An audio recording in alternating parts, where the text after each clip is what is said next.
Hey there, it's Chris. Welcome back to the Final Fantasy XII Ultima Project, where this time is going to be all about kind of one more planning session. We did the first planning session prior to doing the clay modeling aspect of the model, and this time we're going to do a little planning session on tackling how we're going to do the woodworking part on the base there.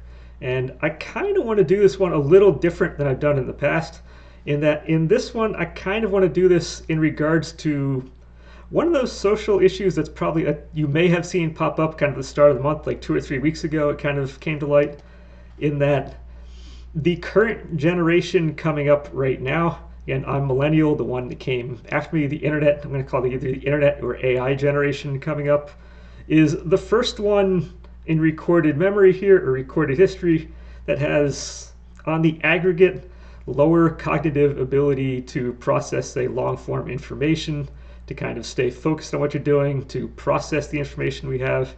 It's the first one that's kind of have a diminished ability to go through this type of stuff. Because again, if you're growing up with like search engines and AI and all that type of stuff, you're used to being able to just get whatever information you want as fast as you want, and you're so used to getting more kind of snippets of stuff rather than having to parse through books or long form stuff or encyclopedias and read through volumes of things to get what information you have, which on one hand is really good because you can instantly find the stuff you want.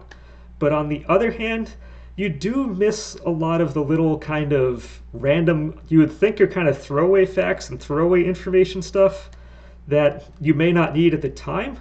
But as long as you can tuck some of those things in your head somewhere, it's good to have those on hand for a design process type thing. Because as you know, for typing into search engines and whatnot, they're only as good as the information you can input into them. If you don't know something, you can't find out about it because, again, you just don't know it.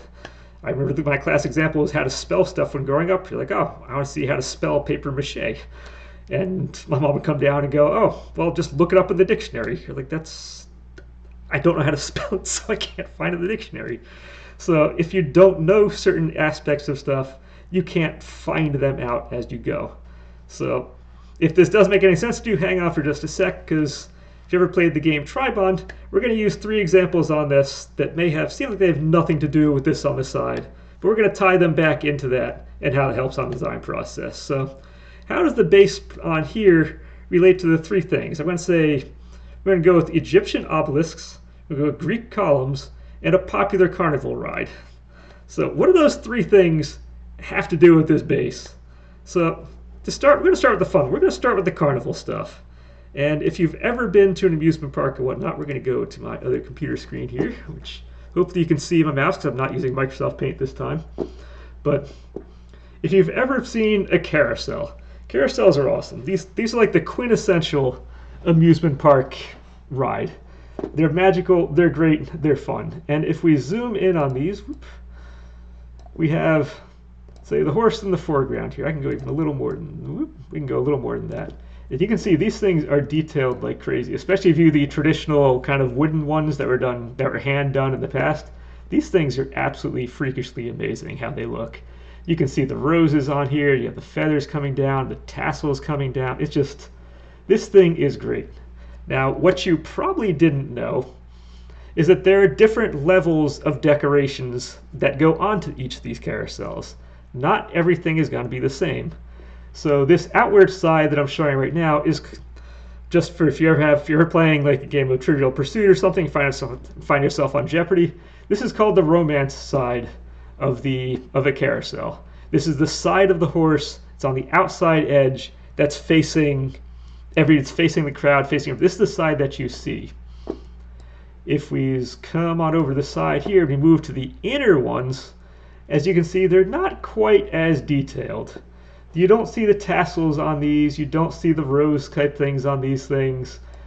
You're missing a lot of, say, like the feather stuff we may have out here on the outside. We don't have any of that. They're a lot more plain on the inside. And again, this will also be true of the other side of the same horse we have over here. The other side of this horse will not be this detailed. It will be more like this one here, a little more plain, a little more unembellished. And the reason for that is it doesn't have to be embellished on the inside. Your eye is drawn to the outside of this, and so what your eye is drawn to is what's going to be detailed, and then what goes in the background doesn't need that much detail. Because again, it's going to take more time, energy, money, effort to put the detail on that, and your eye isn't going to go to those. So now you're never going to unsee that if you ever go to amusement park. But let's go from there to this. We can see we kind of have, just to give a second example, we kind of have the same thing going on. Whereas, again, these are just really quick internet searches. We have more feathers on the outside. You can see kind of the tassels coming down here. A little more of the detailing. We have the quiver and the more feathers up front here. Whereas we come to the next ones in line in the back, again, it's missing some of that. It might have the mold that we still have here, the tiger face. We have the face up here too. But it's missing a lot of the painting details, and even the one on the side of that is still missing even more of the painting details. So this is, it's a trick you can use because you know what your eye is going to be going towards. So you're allowed to do these types of tricks. So what does that have anything to do with, wrong one.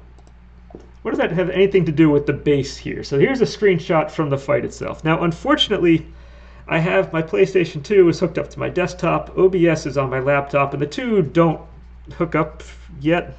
So I'm just going to have screenshots of the fight. I don't have actual video footage at this point because I'm bad. But as you can see, there's a lot of detail going on. We have the front of this, of the fight, of this carving I'm going to be doing is over here. The base, that's the word. The base is over here. And you can see all the detail. You have the drums up front. You have a kind of a shield kind of thing going on. We have these spikes coming down. There's a whole lot of stuff going on in the front. However, if we turn to the side gets a lot more plain. Yes, there's a little detailing up top, but otherwise it's just a big form up here. You have another kind of form down below. And it's a little more basic with a lot of kind of just more subtle surface detailing on there. And if we go even further, you can see the back of this, where again, it's more of a very plain back with just the basic form and just a little bit of surface detailing. So the way this is set up, which is going to be very nice for me in terms of making this, is it's really not as complicated as you originally think it is. It looks like it's a lot of stuff going on, but all the stuff you're seeing is really just in the front. The sides and the back really don't have much big activity going on. So in terms of design wise, you can say they took this idea and they took elements of the carnivals and the carousels and brought it into this, which again is stuff you would never know to look for online unless you already know exists. So being able to find these random pieces of information, which again may not be useful to you to figure out at the time, comes super helpful during these types of things and kind of design phases when trying to figure out how to make something or how to make something look a certain way that you do. Now, how do we actually construct this? Well, now we're going to go back to the ancients on that one. And let's begin our journey at the Temple of Luxor at Karnak here. This is, I believe, the entrance to it. This is just another screen grab I caught online. You just type in for an image search. And we're going to look at the obelisks we have at the top here. Now, these things can get huge. If we go this direction, these guys can get big. So the Roman ones we have, you can see the ones with the crosses up front, they could get upwards of 100 feet if you include the base, up to like, say, 50 to 70 feet or whatever, 90 feet on this one, plus a 10-foot cap, so 100 feet on that. Egyptian ones are like 70 feet up. These things are huge. These things are 7, 10 stories tall. Includes a base. These things are up to 12 stories tall. I mean, they're massive, massive things that require a lot of work to get erected and done nicely, which in the context of this would be I could go and do everything out of a single piece like the obelisk was, but that's going to take a lot of work, and that's going to be very cumbersome to do that way. There are people who can do that. They spend their time doing the wood carvings. I am not particularly well adept at doing wood carving type things, so I'm better at doing smaller type stuff. So I'm going to be breaking this down into smaller pieces. So coming back to here, that's fine. So the obelisk approach is out. So if we're not doing that, here we are, we're back to the Temple of Luxor again. And you can see they have their columns up here.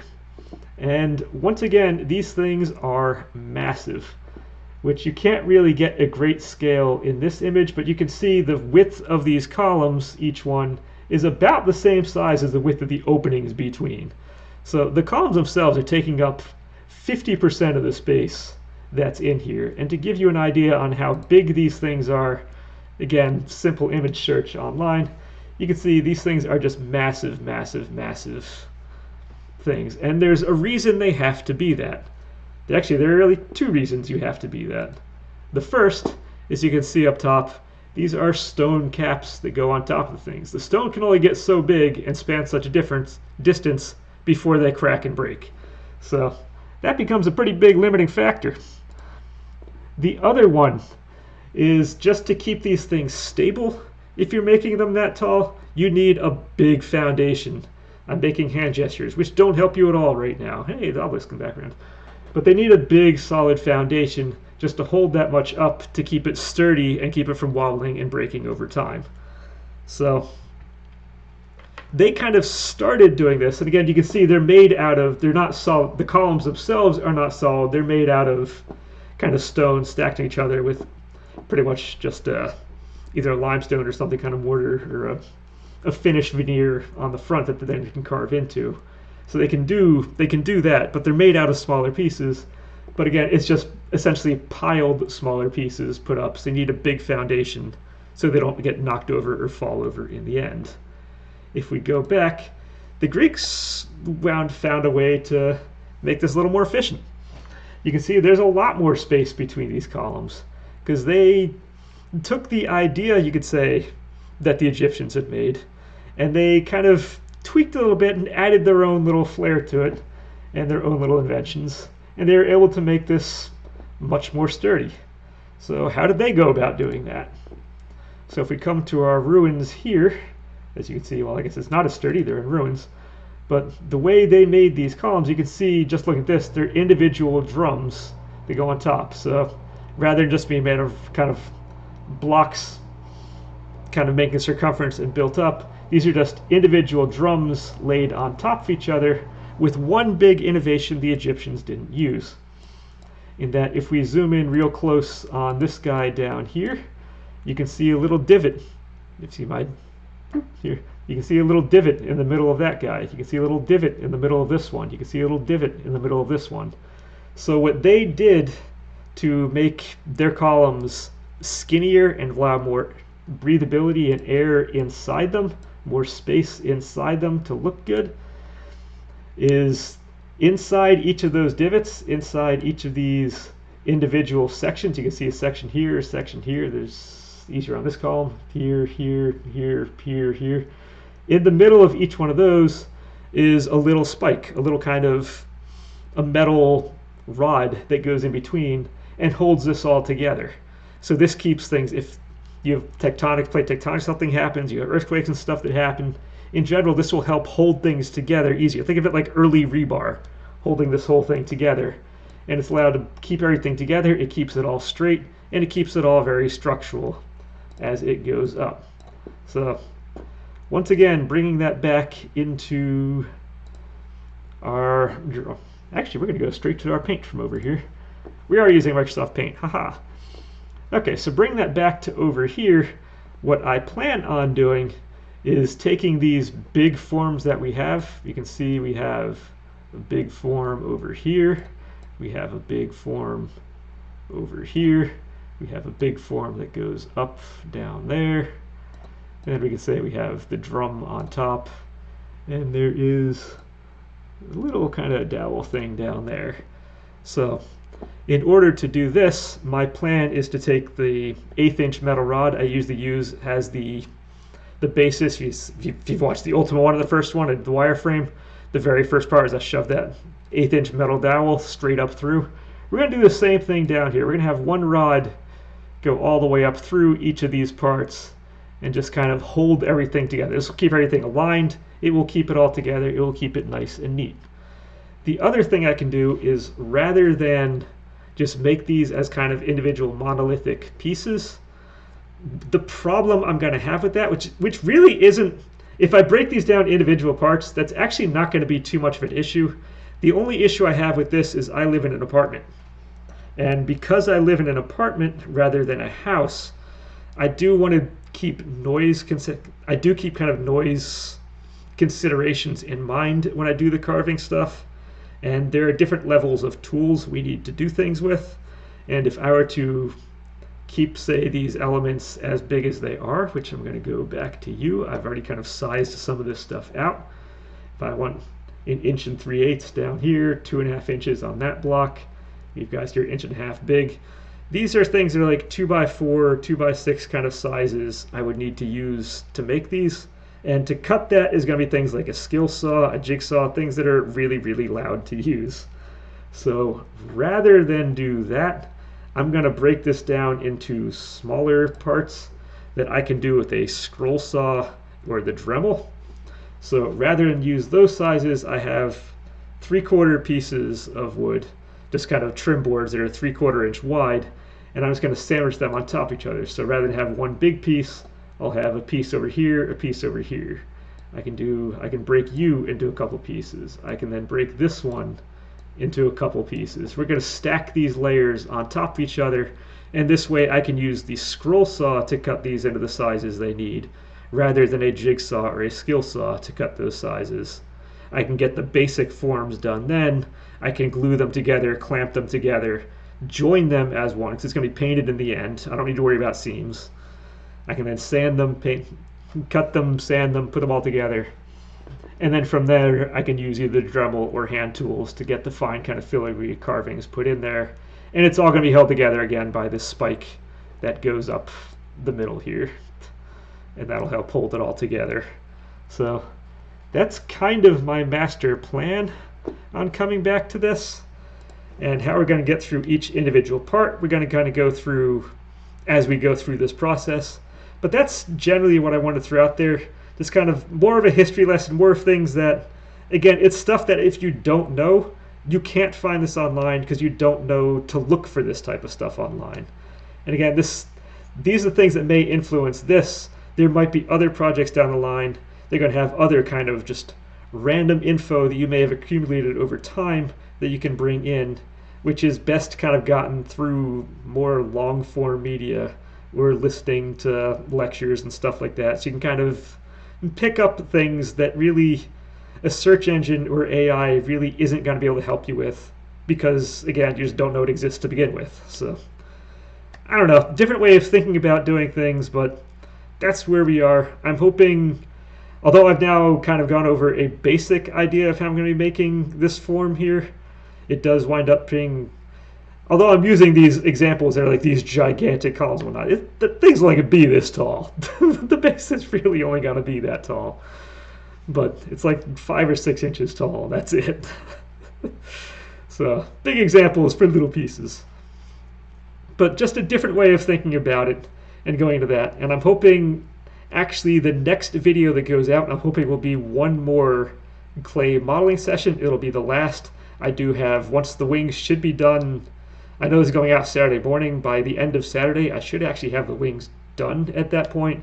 And then I still have a little bit of hair to do. And I didn't do one more kind of decoration on the back of her dress. I found another screenshot on there that kind of gives a little bit more I can do on that. So there's going to be one more sculpting session, and then we're going to go into building this. And it should be a lot of fun. Get to bring out the Dremel again. I like my Dremel. I know I should be doing hand tools. I like the Dremel. I work with power tools all the time. It's the way I like to operate. We find the ways we like to work, and we just stick with it. It's all good in the end. But that's all I had for this. And yeah, coming up, next time you see her, it's going to be big changes. Because, yeah, the wings are looking awesome right now. So look forward to that. So that's it. And until next time, enjoy.